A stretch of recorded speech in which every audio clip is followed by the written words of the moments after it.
이제 모두 일어나셔서 영과 진리로 대림절 셋째 주일 예배를 하나님께 드리시겠습니다.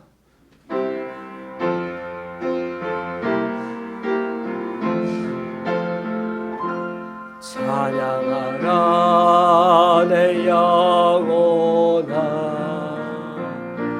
찬양하라 내 영혼아, 내 속에 있는 모두라 다 찬양하라. 경배하라 경배하라 내 영혼아, 경배하라 내 영혼아, 내 속에 있는 모두라 다 경배하라. 감사하라 감사하라 내 영혼아, 감사하라 내 영혼아. 주님, 내 속에 있는 모두라 다 감사하라. 주님 감사합니다.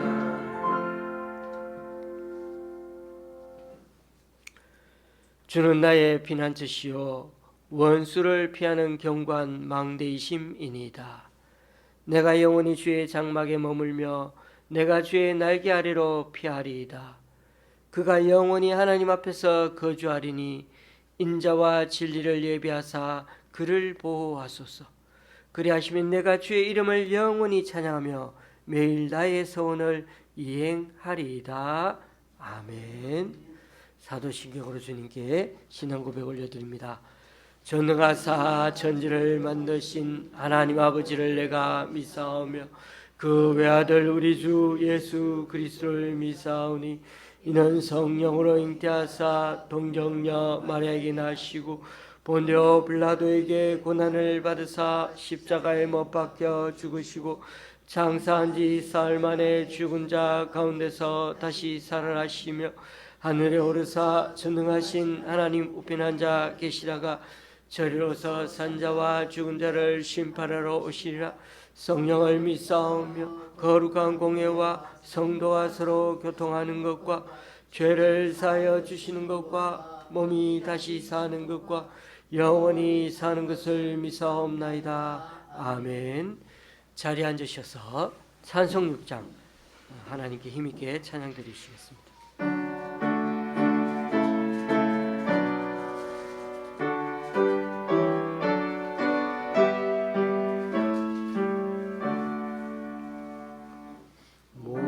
목소리 높여서 주 찬양하여라. 영광과 권세와 존귀와 위엄을 오늘이 다스리시는 만왕의 왕께 돌려라.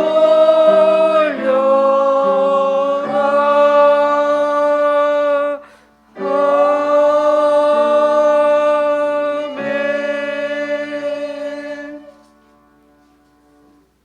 교독문 117번을 다 함께 교독하시겠습니다.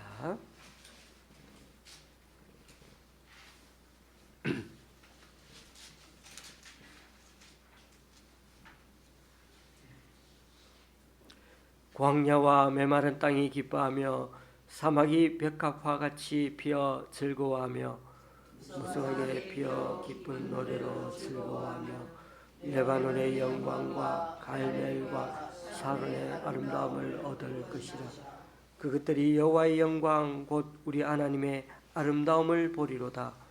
너희는 약한 손을 강하게 하며 떨리는 무릎을 굳게 하며 겁내는 자들에게 이르기를 굳세어라. 두려워하지 말라. 보라, 너희 하나님이 오사 보복하시며 갚아주실 것이라. 하나님이 오사 너희를 구하시리라 하라.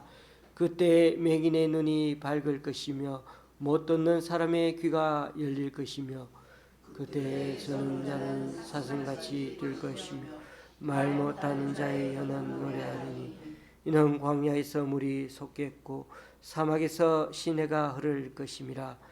뜨거운 사막이 변하여 못이 될 것이며 메마른 땅이 변하여 원천이 될 것이며 승량에 눕던 곳에 풀과 갈대와 부들이 날 것이며 거기에 대로가 있어 그 길을 거룩한 길이라 일컫는 바 되리니 깨끗하지 못한 자는 지나가지 못하겠고 오직 구속함을 입은 자들 위하여 있게 될 것이라. 아멘.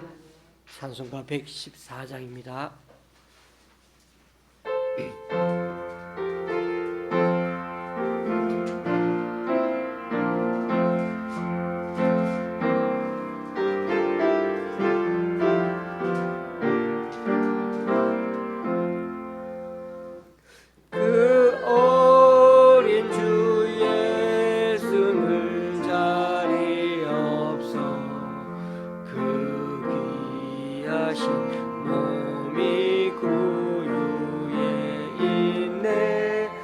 저 하늘의 별들은 짝이는데 그 어린 주 예수 그 위에 자네 저 육축 소리에 아기 잠깨나 그 순하신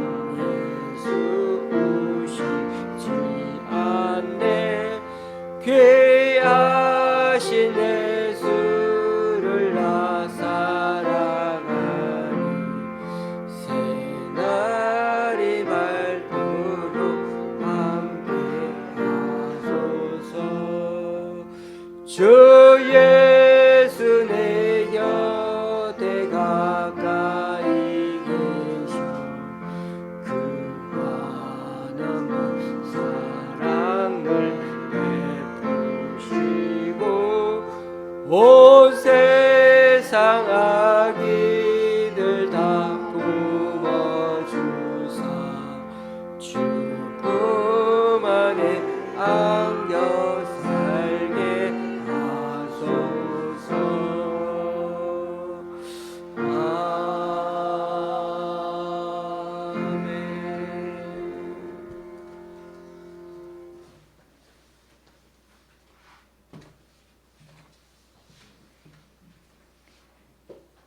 하나님 아버지, 세상이 헤아릴 수 없는 지혜로 온 땅을 다스리시며 세밀히 돌보시는 능력의 아버지, 은혜를 감사드립니다. 갑작스럽게 날씨가 추워져서 잔뜩 어깨를 움츠릴 수밖에 없는 상황이지만 그래도 이곳에 와서 찬양하며 예배하게 해주셔서 감사합니다. 지금까지 욥에 대해 공부하고 묵상하면서 이 땅에서 그리스도인으로 살아간다는 것이 얼마나 힘들고 어려운 일인지 깨닫게 됩니다. 지난 한 주간 우리는 우리의 귀를 여시고 우리에게 말씀하시는 하나님의 말씀에 집중하지 못하고 살았음을 고백합니다. 우리가 살아가는 일들을 통해 우리 자신을 돌아보고 우리의 삶 속에서 주님께 집중하지 못하는 모습들을 덜어냈어야 하는데 오히려 주변의 지체들을 향해 이것은 이래서 잘된 것이며 저것은 잘못한 것이라고 잣대를 들이대며 간섭하느라 하늘의 질서를 온 땅에 베푸신 하나님께 예배하는 것이 소홀해졌음을 회개합니다. 또한 우리가 처한 상황들 속에서 하나님께서 우리의 말을 듣지 않으시는 것 같다고 불평하며 원망하였는데 지난주 말씀을 통해 우리의 말을 세밀하게 듣고 계셨을 뿐 아니라 우리의 귀를 여시고 우리에게 말씀하시는 주님을 바라보게 해주심을 감사합니다. 매 순간 어떤 환경으로든 말씀하시는 하나님을 기억하고 찬양함으로 누군가 나보다 못한다 생각되어질 때 가르치려 하지 않고 하나님의 음성을 잘 분별할 수 있도록 기도해주는 믿음의 사람으로 서게 하소서. 이렇게 우리가 기도해주는 믿음의 사람으로 든든히 서갈 때 비로소 우리는 허물과 죄로 죽었던 우리를 방관하지 않으시고 이 땅에 오셔서 구원해 주심으로 우리의 삶 가운데로 들어오셨던 예수님을 닮아가는 삶이라는 사실을 깨달을 수 있게 하셔서 하나님의 이름으로 산다고 하는데 여전히 문제가 해결되지 않고 여전히 고통 가운데 살아가는 단순하지 않은 우리네 삶의 현장에서 우리의 귀를 여시고 우리에게 은혜를 베푸시는 주님의 말씀을 잘 들을 수 있게 하소서. 불확실 속에서 살아갈 수밖에 없지만 그럼에도 하나님께서 창조하신 곳곳에 하나님의 돌보심이 온 세상을 창조하시고 각각의 짐승들의 특정과 사정을 아시는 하나님의 지혜로 조화롭게 운영되고 있음을 기억하게 하옵소서.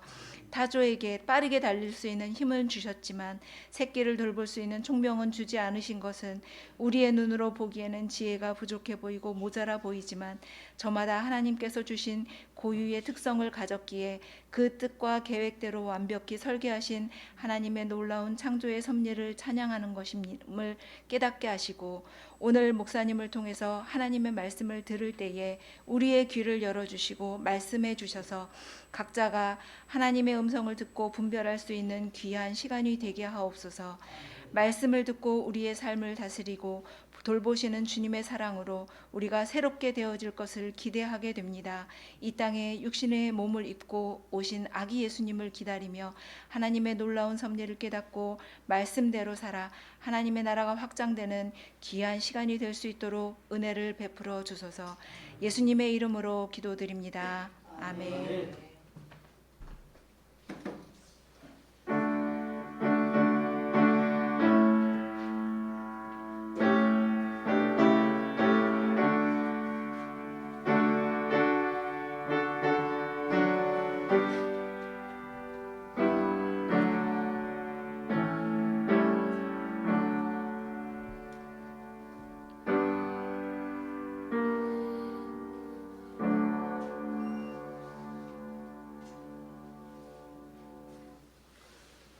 오늘 우리에게 주시는 하나님 말씀은 욥기서 39장 1절에서 8절까지입니다.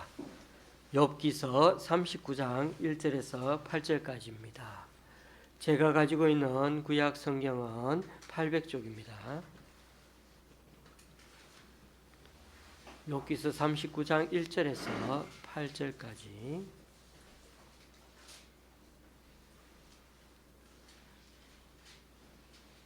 교독하실 때 제가 먼저 읽겠습니다. 산염소가 새끼 치는 때를 내가 아느냐? 암사슴이 새끼 낳는 것을 내가 본 적이 있느냐? 그것이 몇 달 만에 만삭되는지 아느냐? 그 낳은 때를 아느냐? 그것들은 몸을 구부리고 새끼를 낳으니 그 괴로움이 지나가고 그 새끼는 강하여져서 빈들에서 크다가 나간 후에는 다시 돌아오지 아니하느니라. 누가 들나귀를 놓아 자유롭게 하였느냐? 누가 빠른 나귀에 매인 것을 풀었느냐? 내가 들을 그것의 집으로 소금 땅을 그것이 사는 스스로 삼았느니라.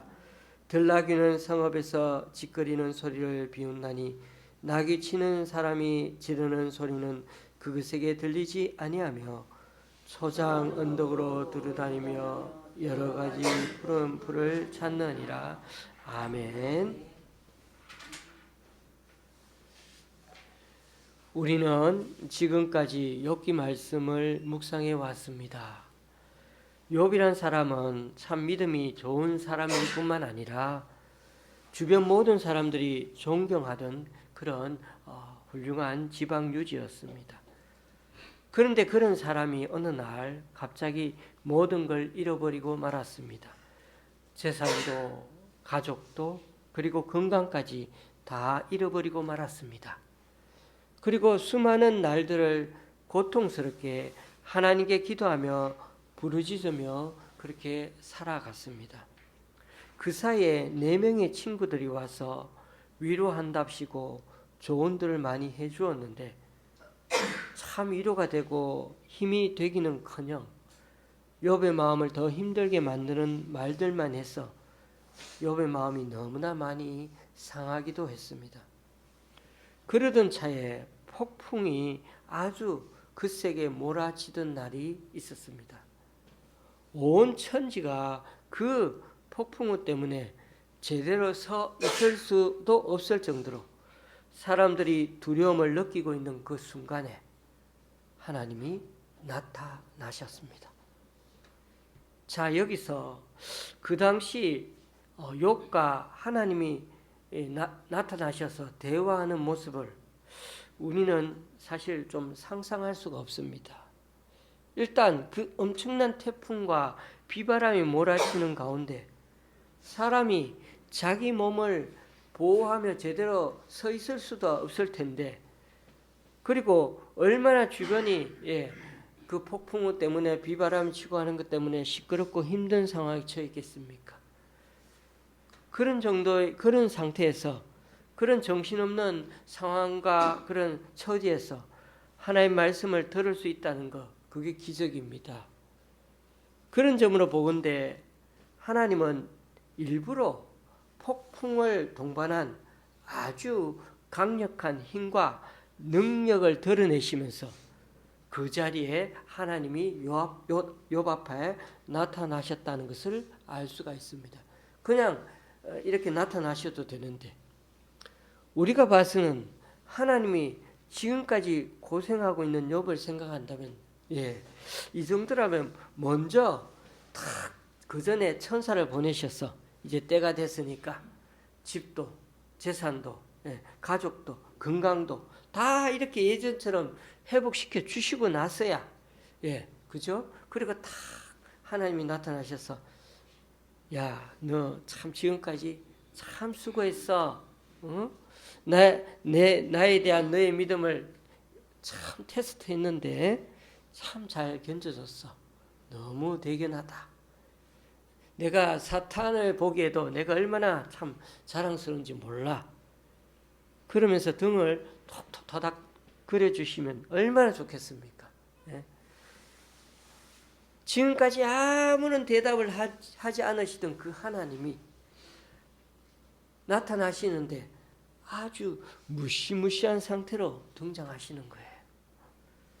마치 우리가 출애굽기 말씀에서 본 것처럼 시내산에 나타나신 하나님이 탁 나타나시는데 구름 가운데서 주변에 천둥과 번개가 막 바바바박 치면서 너무나 무서운 상태로 그렇게 이스라엘 백성들에게 그 힘과 능력을 보여주시며 나타나는 장면이 연상되지 않습니까? 그런 하나님이 이 지금 욥에게 나타나신 것입니다. 그래서 38장에 나타나시면서 2장 3절에 보면 폭풍 가운데 나타나신 그 하나님이 첫 번째 말씀이 이랬습니다. 무지한 말로 생각을 어둡게 하는 자가 누구냐? 너는 대장부처럼 허리를 묶고 내가 네게 묻는 것을 대답할지니라. 하나님이 다 그렇게 무시무시하게 나타나시면서 하시는 첫 마디가 내가 이제 너에게 물을 테니까 대답 좀 해봐라. 이렇게 말씀하시는 겁니다.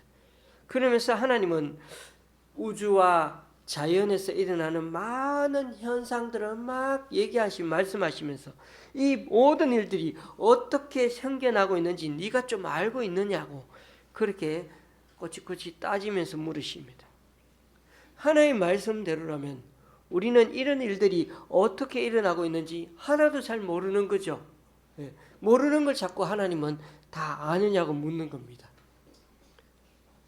이런 일들은 수많은 과학자들이 지금까지 열심히 캐내고 있고 우주 천문학과 물리학, 우주공학, 지구과학, 생물학 아주 이러한 연구들을 얼마나 많이 지금까지 해오고 있습니까?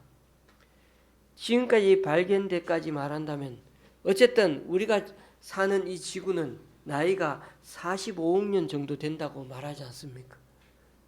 그런데 성경에 나오는 그 연대로 순으로 올라가면 그렇게 많이 나오지 않는데 어쨌든 간에 45억 년 정도 된다고 하는 이 지구를 우리가 다 어떻게 다 설명하고 알 수가 있습니까? 너무나 엄청난 과거의 일이기 때문에 그 누구도 이 지구와 관련해서 또 이 우주 생성에 관해서 정확하게 얘기해 줄 사람은 이 세상에 단 한 사람도 아무도 없습니다. 딱 한 분 하나님 외에는 말입니다. 오늘 우리가 읽은 39장 말씀도 마찬가지죠. 오늘 기도하시는 분의 기도 내용이 더 나왔지만은 정말 하나님은 이 자연 동물에 관해서 얘기하시는데, 산에 있는 염소가 새끼 치는 때를 네가 아느냐고, 암사슴이 새끼 낳는 건 네가 본 적이 좀 있냐고, 왜 이런 얘기를 꾸준히 얘기하십니까? 다 이 얘기들이 나오는 동물들이 10가지 정도 되는 동물들이 다 어떤 동물들이죠? 집에서 키우는 가축들이 아니고 다 야생 동물들. 그러니 우리는 도저히 알 수가 없죠. 어떻게 사는지, 어떻게 지내는지. 그건 생물학자, 동물학자들에게 물어봐야 되는 거죠. 하나님은 이 엄청나게 넓은 우주를 놔두고라도 인간들이 살아가고 있는 이 지구 땅덩어리를 한정해서 생각해봐도 여기에 수많은 종류의 동식물들이 다 얼마나 많이 생존하고 있는지 모릅니다. 한번 간단하게 생각해 보죠. 여러분이 사시는 집 근처에 작은 동산을 한번 떠올려 보십시오. 갈 수 있는, 내가 그래서 갈 수 있는 그곳에 호랑이나 여우, 사슴, 노루 같은 큰 덩치의 동물들은 없지요. 그렇지만 거기에는 개미, 벌, 나방, 깨구리 같은 작은 동물들을 찾아보면 얼마나 많은지 모릅니다. 거기다 이름을 알 수 없는 식물들은 또한 얼마나 많습니까? 여러분, 근처에 그 자그마한 동산 정도만 해도 그렇게 수많은 동식물들이 거기에 있는데 이 지구만 해도 얼마나 많은 야생 동식물이 많은지, 그렇게 살아가고 있는지 상상조차 할 수가 없지 않습니까? 그런데 거꾸로요, 달이나 화성에 우주선을 보내어 생명을 우리가 찾고 있는데요, 그렇게 우리가 발전된, 진보된 그런 기계를 가지고 우주선을 갖고 갔는데도 개미 새끼 한 마리 찾을 수가 없는 거예요. 거기서는 심지어 이끼 종류나 바이러스 같은 미생물조차도 발견하지 못합니다. 왜요? 생명체가 살 수 있는 조건을 갖추고 있지 않아서이죠. 인간은 이 지구의 자원이 한계에 다 막 이르고 또 여러 문제들에 지금 막 계속 봉착하게 되면서 제2의 제3의 지구와 같은 조건을 가진 것을 찾고 있는데, 과학자들이 계속 찾으면 찾을수록 느끼는 것은 지구처럼 생명체가 가장 알맞게 살 수 있는 장소가 없다는 것만 자꾸만 확인하게 되는 것입니다. 결국 하나님이 폭풍우가 몰아치는 가운데 나타나셔서 고난당하는 욥에게 대답을 해 주시기보다는 오히려 대답을 해보라면서 우주와 대자연의 생명체에 대해 물어보시는 이유가 무엇이겠습니까? 원래는 속 시원하게 욥이 당하고 있는 인생 고난에 대해 말씀해 주시면 다 해결되는데, 하나님은 욥에게 생각 좀 해보라며 하나님이 다스리시는 이 우주와 대자연에 관해 말씀하시는 것은 이 온 우주와 이 거대한 자연을 다스리는 분이 바로 하나님 나인데, 너의 지금 이 고난에 대해서도 다 생각이 있지 않겠느냐는 것입니다.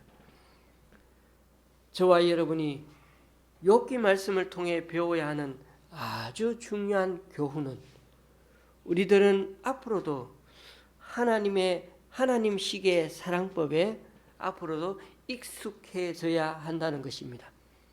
하나님은 하나님 나름대로의 이 우주와 자연을 통치하고 다스리고 운영해가는 방법과 철학이 있으신 거죠.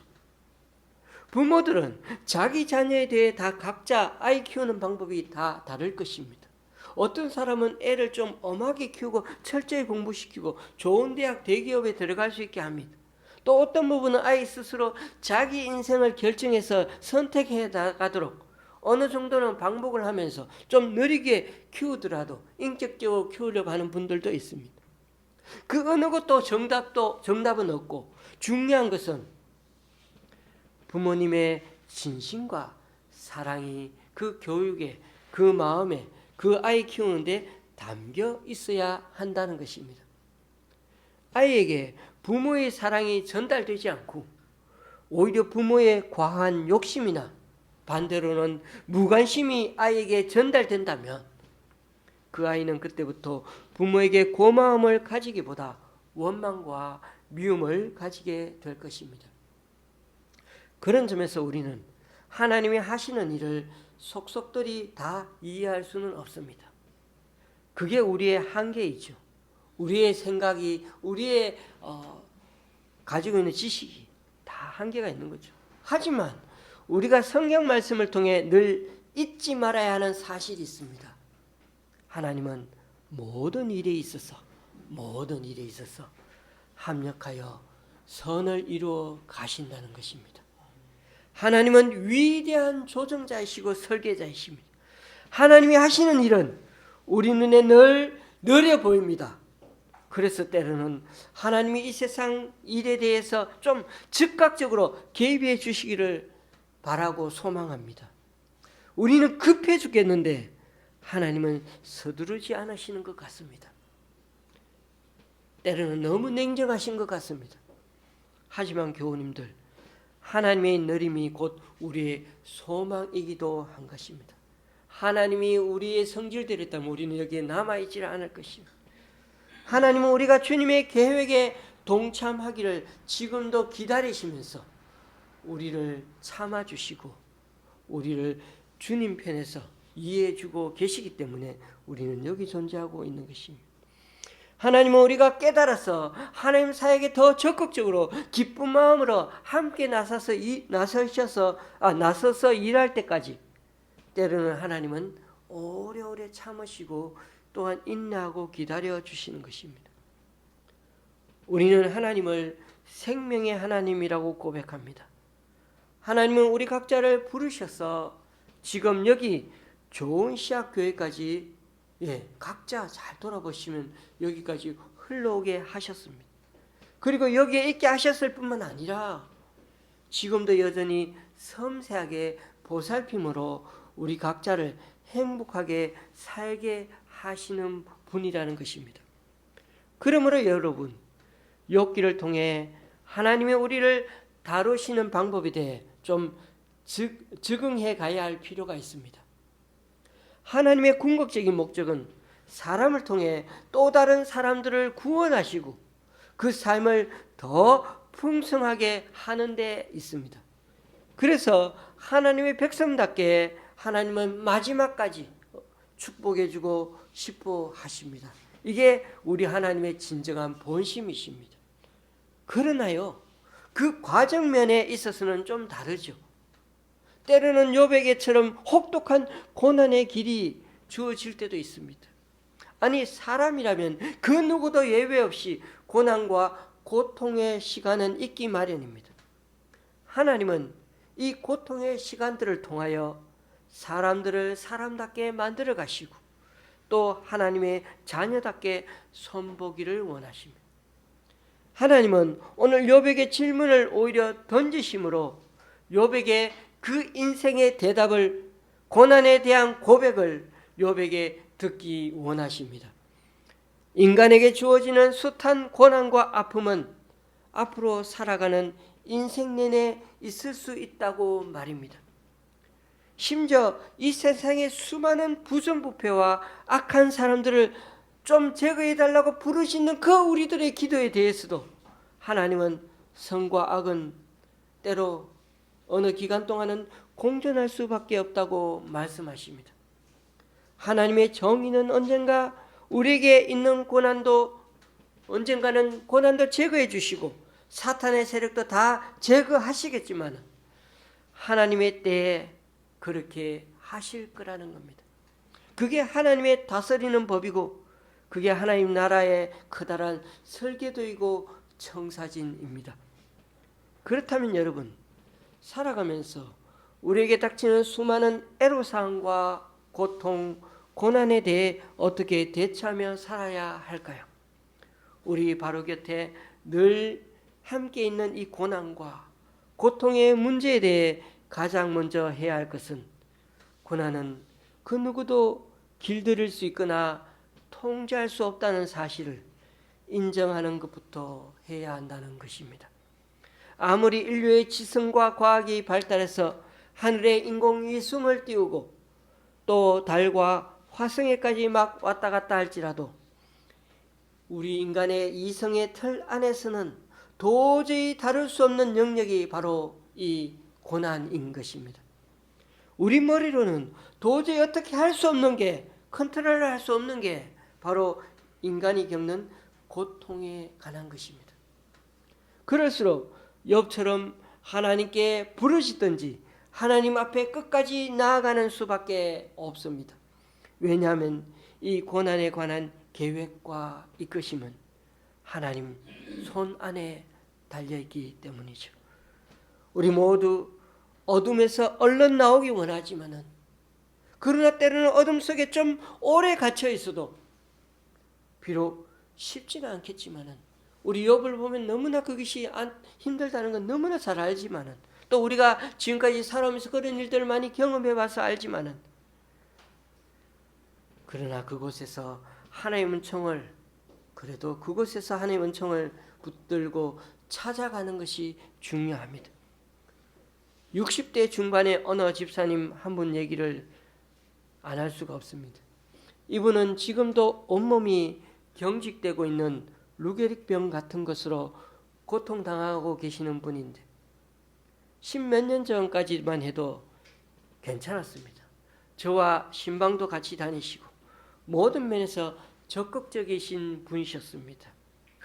그런데 언제부턴가 아프기 시작하시더니 지금은 온종일 움직이지 못하시고 침대 생활만 하고 계십니다. 그럼에도 그 아픈 신체의 고통 속에서도 늘 페이스북이나 SNS를 통해 사람들과 교감을 하며 하나님의 그 자신의 하나님의 사랑을, 또 하나님이 자신에게 주는 그 사랑을 늘 그렇게 고백하며 사람들과 나누며 살아가고 있습니다.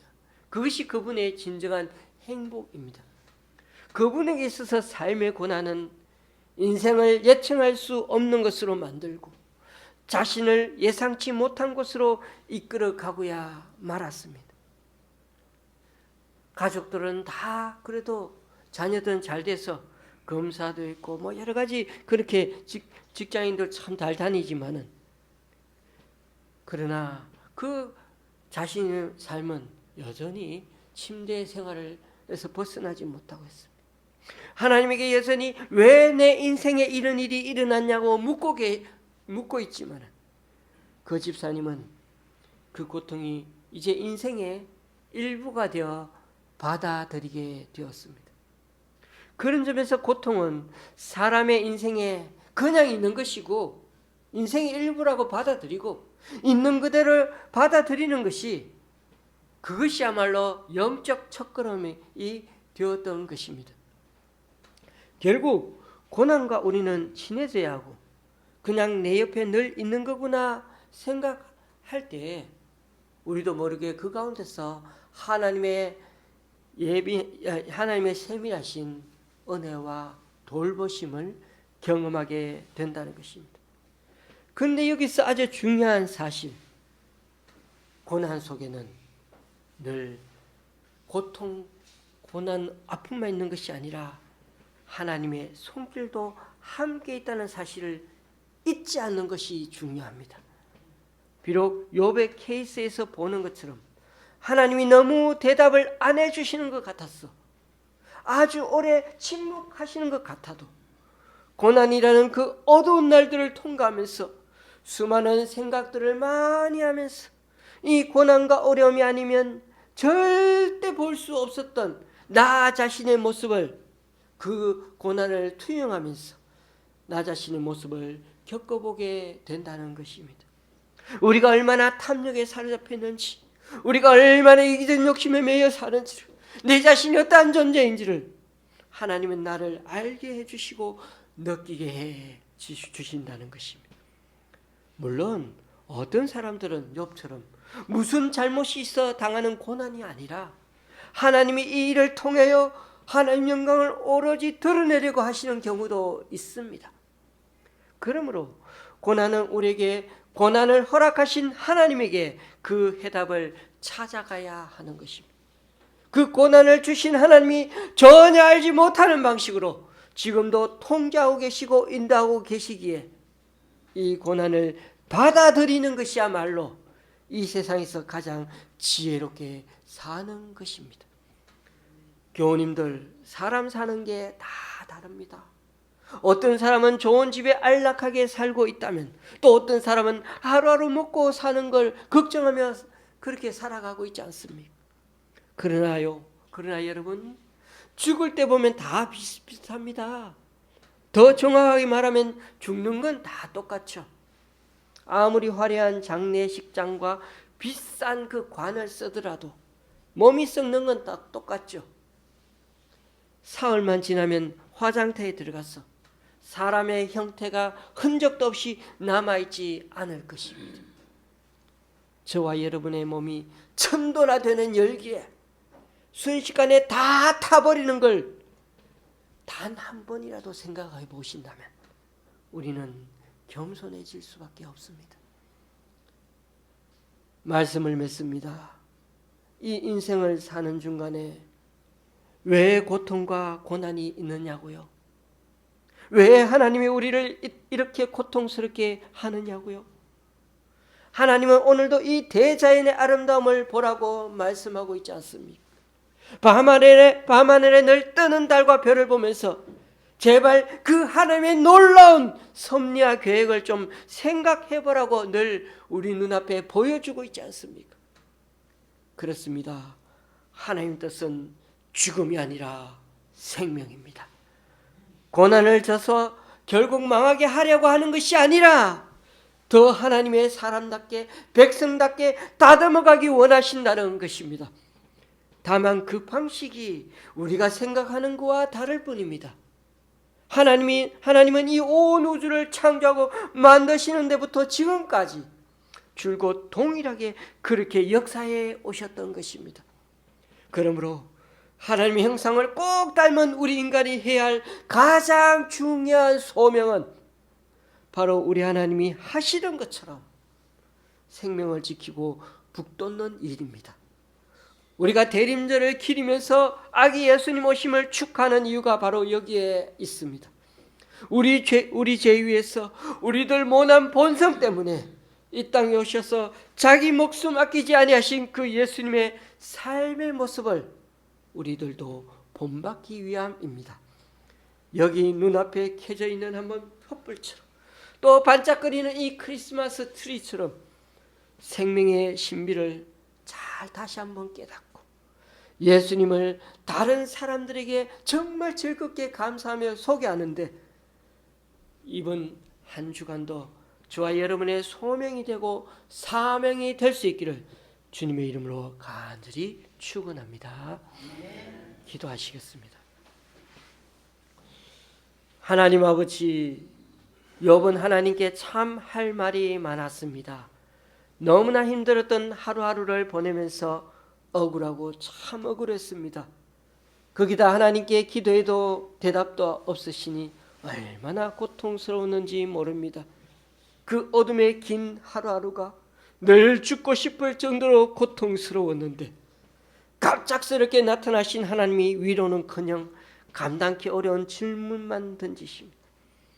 비록 하나님 말씀이 직접적인 위로는 되지는 아니했는지 몰라도 하나님이 사람에게 고난을 주시고 그 고난을 통해 하나님의 방식으로 다루어 가신다는 사실을 깨닫게 해 주셨습니다. 그리고 그런 하나님의 역사 방법이 창조 때부터 지금까지 온 우주와 대자연 속에 여전히 해 오시던 하나님의 신비로운 방법임을 또한 가르쳐 주셨습니다. 그러므로 우리의 생각이 지금 당하고 있는 고난과 아픔에만 머물러 있지 않게 하시고 우리를 여기까지 있게 하신 그 놀라운 하나님의 손길, 그 삶의 신비까지 받아들일 수 있는 우리 되기 원합니다. 지금까지 먹고 있고 살아가는 모든 것이 거저 주어지는 것이 아니었고 자연 속에 우리가 스스로 우리가 얻어서 주어지는 것이 아니라 다 하나님의 은혜요 보살픔이요 아주 세밀하신 하나님의 섭리 속에 이루어지는 일들임을, 그래서 더 감사가 깊어지고 주님에 대한 은혜가 깊어지는 우리들 삶이 되게 하여 주시옵소서. 대림절을 통해 이 땅에 오신 아기 예수님에 대한 소망을 더 부여잡고 앞으로 남은 삶에서 생명 살리고 보존하는 주님의 일에 동참하여 하나님 나라의 그 천국 복음을 우리 주변에 우리들 삶으로 증가하며 살아가는 이 한 주간이 될 수 있게 하여 주시옵소서. 예수님의 이름으로 기도드리옵나이다. 아멘. 찬송가 115장입니다.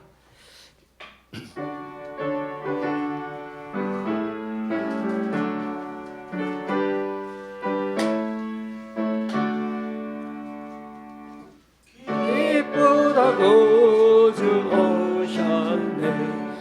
만 백성 찾으라. 홍교의 영 다 일어나 다 찬양하여라. 다 찬양하여라. 다 찬양하여라. 구세주 찬세했으니 다 찬양하여라. 세상에 만물더라. 다 화답하여라. 다 화답하여라. 다 화답하여라. 온 세상 죄를 사하며 주 예수 오셨네. 죄와 슬픔 몰아내고 다 구원하시네. 다 구원하시네. 다 구원하시네. 은혜와 진리 되신 주 다 주관하시니 만국 백성 구주 앞에 다 경배하여라. 다 경배하여라. 다 경배하여라.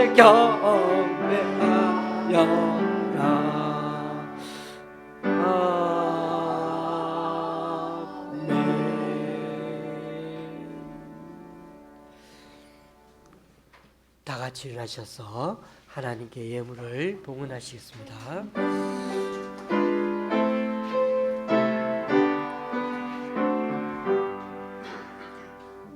나의 구하드리니 주여 받아주셔서 하늘나라 위하여 주의 대로 서소서.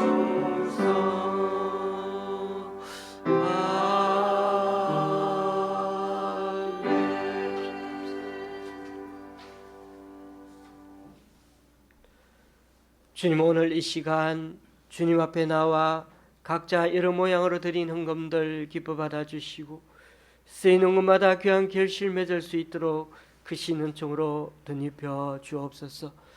지난주에 우리 교회 성도님 한 분의 11조와 10분의 주일 헌금을 주님께 드렸습니다. 또한 득소의 권사님이 구례 교회에서, 강동구 교회 두 기관에서, 그리고 분당의 권사님이 잠실의 집사님 가정에서 귀한 헌금을 주님께 올려드립니다. 이분들의 헌신과 섬김 귀하게 받으셔서 이분들을 통하여 하나님 나라가 더욱 확장되게 하여 주시옵소서. 예수님의 이름으로 봉헌기도 드립니다. 아멘. 앞뒤 좌우로 인사 나누시겠습니다.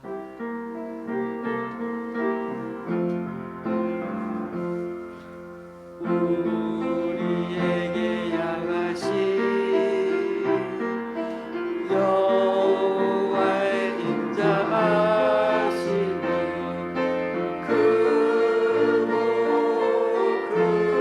그도다.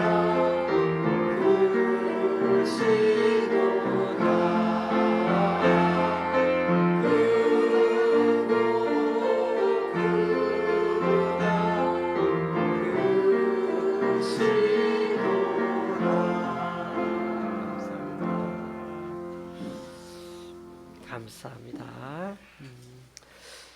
다음 주일에는 대림절 예배로 드릴 텐데 그 다음 날인 25일 오전 11시, 그 다음 날이 월요일이죠. 25일 날은 11시에는 교회에서 성탄절 예배로 드리겠습니다. 25일 성탄절에는 성찬 예식도 거행하고자 합니다. 또 그날 바로 가지 마시고 식사 후에 영화도 잠시 보도록 하겠습니다.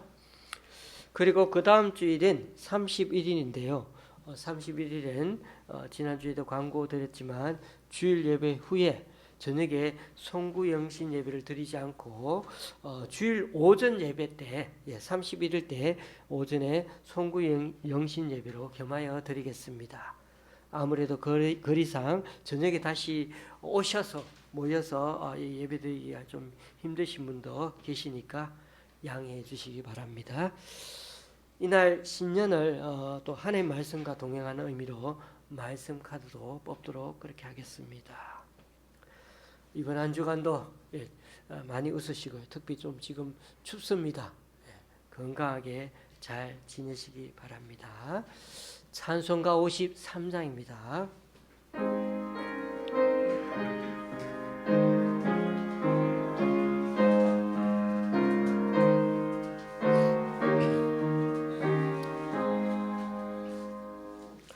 성전을 떠나가기 전 머리를 숙일 때 주께서 나에 계시고 복 내려 주소서. 집으로 돌아가는 게 주동행 하시고 내 모든 온행 심사를 다 지켜주소서. 거룩한 날이 다가고 저녁이 되도록 주의 맘에 빗대사 늘 계시옵소서.